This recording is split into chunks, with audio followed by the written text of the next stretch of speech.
我就要快速的带过。那实在太多了，真的很难拍，真的太多了。3000万会员是一种什么概念？就是美国大概每11个人就有一个是他们的会员。嘿，我是兔兔，旅居美国，代购15年，玩鞋30年。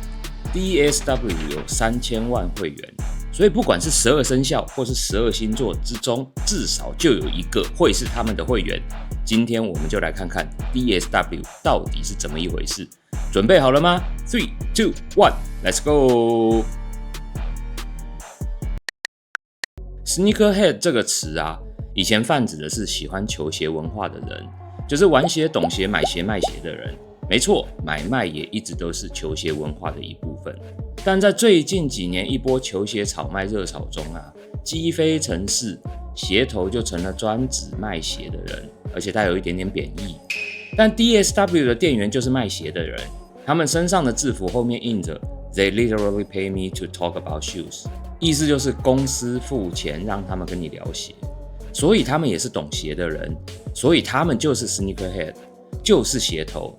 DSW 就是一间好多鞋头跑来跑去的店，一堆懂鞋卖鞋，而且还是公司付钱让他们陪你聊鞋的人。DSW 是 Designer Shoes Warehouse 的缩写，名字已经坦白告诉你他们是仓库，所以现场就像是仓库。DSW 的前身不是店面，就是帮忙百货处理库存的鞋类特许经营商，所以他们很懂怎么放，让他们方便，也让你一目了然。现场就是一堆鞋，没有太多装潢，也没有什么很酷的海报，消费的氛围就是仓库，就是一大堆鞋子，肉眼可见的一大堆鞋子，还有一堆懂鞋的人。在90年代 ，DSW 被称为鞋类的 category killer， 像是 Toys R Us 或是 Blockbuster 百事达那样，这种 category killer 是杀死同类的怪物，指的是它在某个品类里啊，大到让其他竞争对手活不下去。但是，一转眼 ，Toys R Us 或是 Blockbuster 都打包了，但 DSW 还在。大概是因为玩具跟电影啊可以数位化，但脚感不行。DSW 的仓库基因啊，玩的是极致的库存管理。它把几万双鞋啊一次塞进你的眼里，让你摸得到，可以试穿，不懂还有的问。DSW 是鞋店，是一间有3000万会员的鞋店。它不是在猜流行什么，它是根据这3000万人的真实购买记录在喂货。他知道哪个地区的妈妈需要帮小孩开学买新鞋，哪个城市的白领差不多需要换一双上班穿的皮鞋。他知道他的会员们什么时候在什么地方会需要什么东西。那它这个地方真的什么东西都有啊，东西真的超多。要 Nike 有 Nike， 要艾迪达有艾迪达，要 Puma 有 Puma， 要 Reebok 也有 Reebok， 就是你就不用专门跑去 Nike 啊，跑去 Adidas 啊，跑去 Reebok 啊，现在没有 Reebok 了 ，Reebok 没了，好像没有 store， 所以这边确实很方便。它就像是一个数据驱动的鞋类的图书馆。讲白了啊，它不用猜流行什么，它比谁都清楚什么是流行，什么好卖。他很清楚什么才是重中之重。嘿，我是兔兔，玩鞋30年。我们这种玩鞋30年的人啊，很容易错觉，以为我们最懂，所以我们是市场的核心。但事实是我们顶多只是82法则中的那20%，甚至更少。DSW 根本不需要满足我们。他服务的是那80%需要开学鞋啊、通勤鞋啊、穿去割草的普罗大众。他这边很明确啦，他都是比较普通的一般的款式，这个就是个82法则啊。有 80% 的人，他们没有那么在意，我一定要多限量、多特别鞋，它就是一个好穿、方便、舒服、价钱适合他，他可以一次在这个地方搞定，这对他们来讲真的很方便。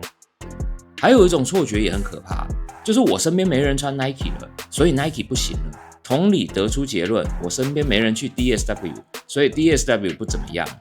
但事实是我们身边顶多几十个人，人家有3000万会员，我们用的是错误的资料库，推演出错误的结论。所以不是 DSW 太小，是我们的世界太小。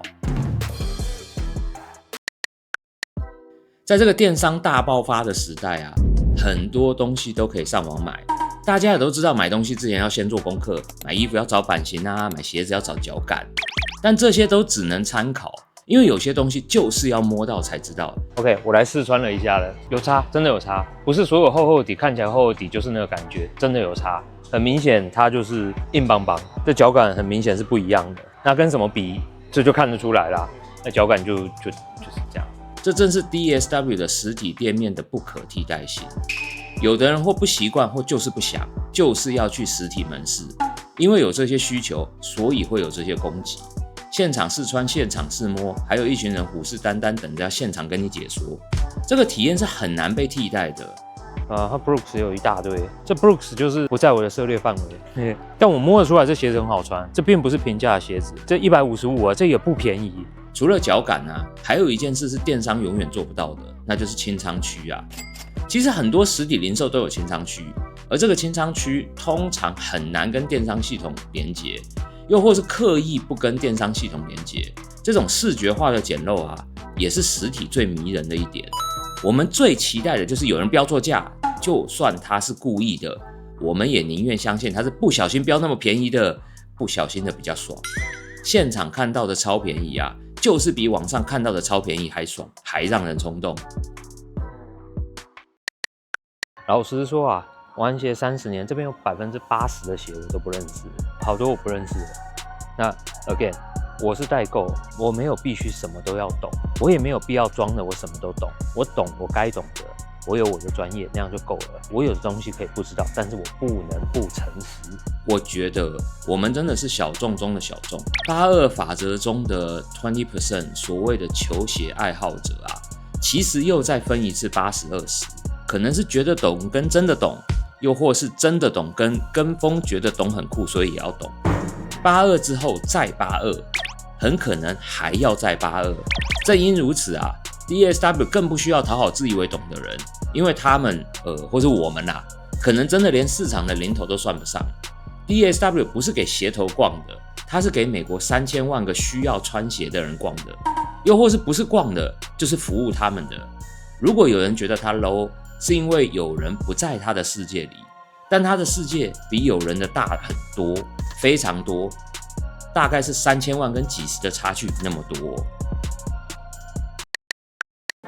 DSW 的总部在 Columbus，Ohio， 传说是他们有一个没有对外公开的大型博物馆，但他们内部的陈列对和鞋类历史的文献保存非常完整，他们有点像是某种类型的鞋类行业的记录者。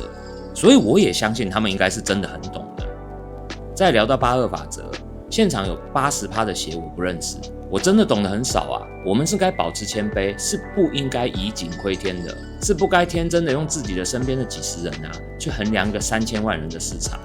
但也不用对自己太苛刻啊。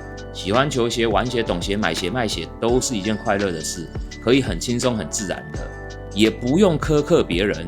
在懂之前，我们都是不懂的；在不是屁孩之前，我们都是屁孩。这是个过程，很多东西都是过程，这其实就是 Sneakerhead 的精神。